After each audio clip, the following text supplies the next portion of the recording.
enterprises because all the workers there, they are Communist Party members. And therefore, they cannot afford to have Communist Party members angry with the leadership.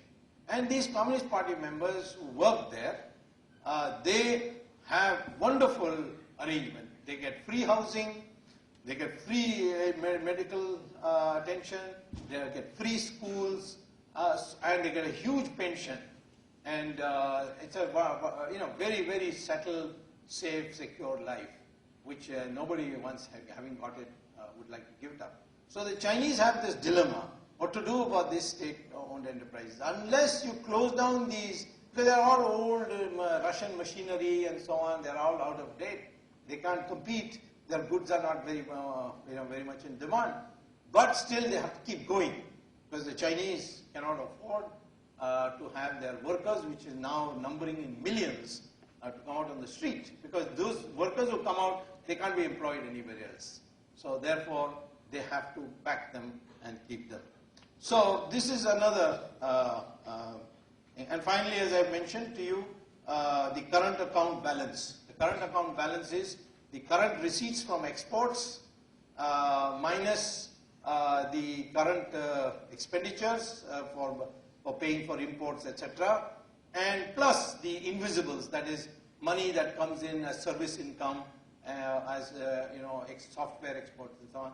So if you just looked at goods sold and goods bought, that difference is called balance of trade.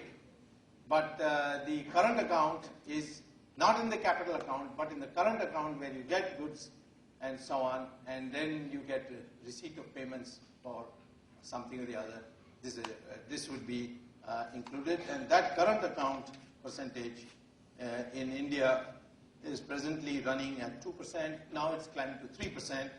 In China, and it's minus. In China, it is still plus.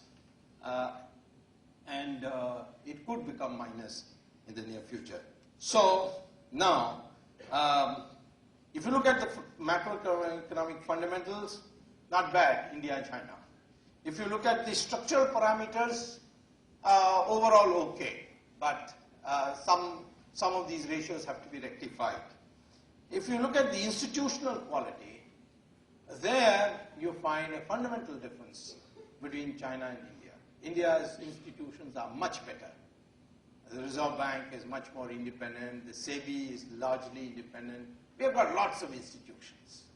China doesn't have those kinds of institutions because it's been a communist country, and therefore one institution merges into another and ultimately goes to the party.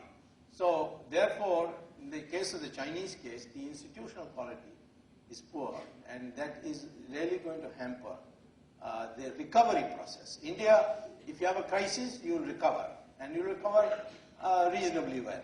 And we have in the past, in many crises, we have recovered very well. When people thought, in 1965, there was a huge food crisis because the rains, there was a total drought in the country. And there was a big drop in the food grains production. And India was in a terrible misery. Didn't have enough food, and there was specter of starvation and so on. Of course, the Americans sent some wheat under PL 480. But the fact of the matter is, not one single death due to starvation, famine death took place in India.